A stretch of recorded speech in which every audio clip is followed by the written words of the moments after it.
Chiapas, México, 9 de diciembre. Un camión con 160 migrantes hacinados en 2 contenedores pierde el control y se estrella contra un puente. La tragedia es inconmensurable, al menos 55 muertos, más de un centenar de heridos. Los supervivientes de Guatemala, Honduras, Ecuador, República Dominicana pagaron hasta $3.500 solo para llegar hasta Puebla. Su historia es el siniestro colofón de este 2021, un año en el que la crisis migratoria en Latinoamérica ha alcanzado niveles nunca vistos, un año en el que, como veremos, reventaron las fronteras. En América Latina siempre ha habido movimientos de población, al ritmo de las diversas crisis. Pero el fenómeno actual no tiene precedentes, tanto por el volumen de migrantes y su diversidad, como por el número de fronteras que están dispuestos a cruzar para llegar a su destino. Sigan con nosotros y les llevaremos al corazón del fenómeno, a la frontera entre México y Estados Unidos y a 3 puntos calientes de esta crisis. Tapachula, en el extremo sur de México. Comenzamos en México, un país que bajo presión de Estados Unidos se ha convertido en una especie de muro de contención de la migración desde Centroamérica.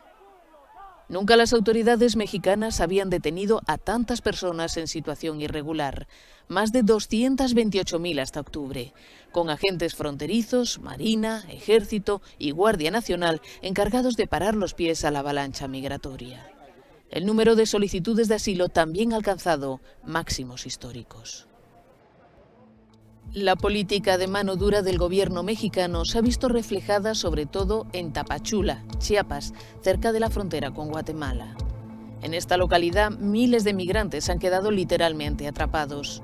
Las autoridades les impiden salir hasta que no resuelvan su situación migratoria, pero los procesos se eternizan sin respuesta. Del otro lado de la frontera norte, en Estados Unidos, la situación es la misma. Las autoridades aduaneras han interceptado a 1,7 millones de personas en situación irregular, triplicando las cifras de años anteriores.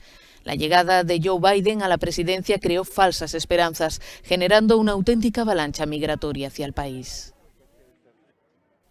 Ante las dimensiones del problema, los gobiernos de Biden y López Obrador han terminado el año resucitando el polémico Quédate en México, un programa de la era Trump que obliga a los solicitantes de asilo a permanecer del lado mexicano hasta que se resuelve su caso.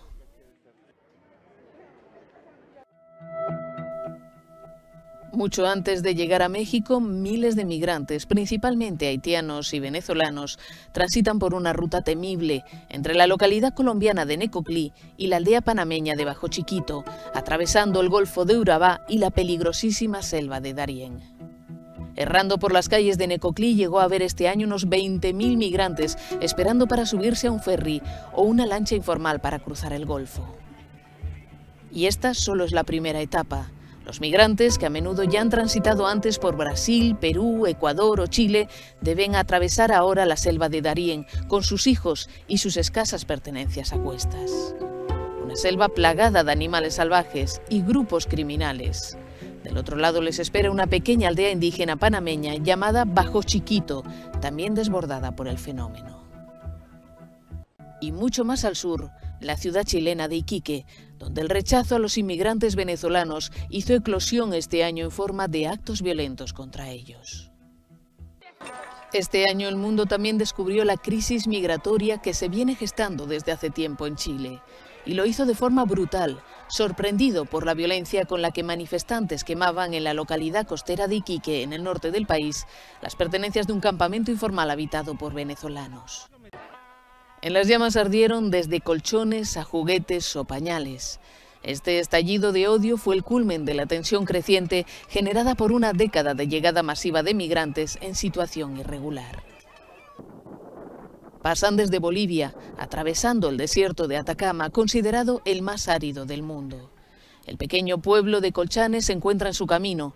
Allí llegan en muy mal estado. Algunos incluso dejan la vida en el intento. Los que pueden y tienen medios siguen camino hacia Santiago, mientras otros recaban en Iquique, donde sobreviven en albergues o campamentos improvisados. Venezuela sigue bombeando migrantes a toda Latinoamérica. Se calcula que ya han salido del país 5,6 millones de personas, de los que 4,6 millones siguen en la región. La violencia, la pobreza y el desgobierno que gangrenan Haití también provocan olas de gente desesperada.